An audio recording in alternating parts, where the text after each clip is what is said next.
Friends, good morning. সকাল সকাল এই দেখো রান্না বসিয়ে দিয়েছে। এই দেখো এইখানে তেল গরম হয়ে গেছে, আর এইখানে পেস্ট করে নিয়েছে পেঁয়াজ, রসুন, আদা, জিরে সব মশলা পেস্ট করে নিয়েছে এখানে। আর এইখানে দিয়ে দিচ্ছে এই দেখো কাবলি ছোলা এখানে সিদ্ধ করে রেখেছি। ঠিক আছে বন্ধুরা, দেখতে থাকো আমি এখন কি রান্না করছি। আমি এখন কাবলি ছোলাতে ঘুগনি রান্না করছি। তোমরা দেখতে পাচ্ছ কড়াইয়ের তেল গরম হয়ে গেছে, এখন মশলাটা দিয়ে দিচ্ছি।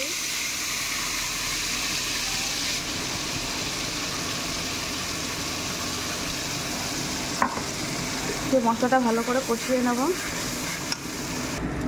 ঠিক আছে বন্ধুরা, মশলাটা পুরো আমার ভাজা ভাজা হয়ে গেছে। এবার আমি দিয়ে দিচ্ছি স্বাদ মতো লবণ, আর এই যে হলুদ আর লবণ দিয়ে দিলাম। দিয়ে এখন এটাকে ভালো করে মিক্সড করে নেব।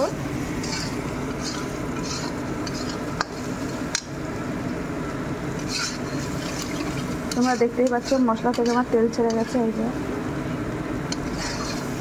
এবার আমি সিদ্ধ করে রাখা কাবলি ছোলাগুলো দিয়ে দেবো।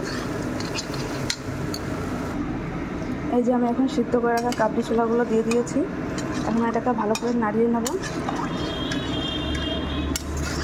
নিয়ে এর ভিতরে একটু জিরের গুঁড়ো দিয়ে দেবো, জিরের গুঁড়ো, একটু ঘি, একটু টমেটো সস দিয়ে দেবো, একটু জিরের গুঁড়ো দিয়ে দিচ্ছি।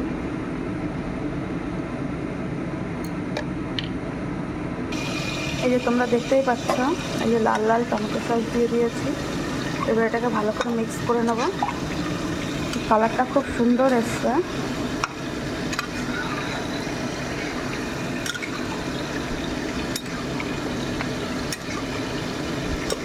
এবার এর ভিতর দিয়ে দেবো আমি একটু মিট মশলা দিয়ে দেবো। আমি একটু মিট মশলা দিয়ে দিচ্ছি, তাহলে স্মেলটা খুব সুন্দর আসবে। দিয়ে এটা আমি ঢাকা দিয়ে দেবো। আর মটরটা ছোলাটা যতটা সিদ্ধ হবে ততটা সফট হবে, মুখে দিলে গলে যাবে, খুব ভালো লাগবে খেতে।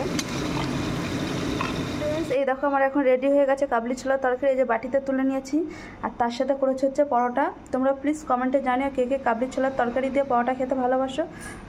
তারপরে দেখো টিফিন বাটিতে তুলে নিয়েছি তোমাদের দাদার জন্য, তোমাদের দাদাকে এখন দিয়ে দেবো। ঠিক আছে বন্ধুরা, ফাইনালি আমার এখন রেডি হয়ে গেছে। Tata, bye bye. ভিডিওটি কেমন লাগলো প্লিজ লাইক, কমেন্ট, শেয়ার অবশ্যই করে। টাটা, আবার দেখা হচ্ছে পরের ভিডিওতে।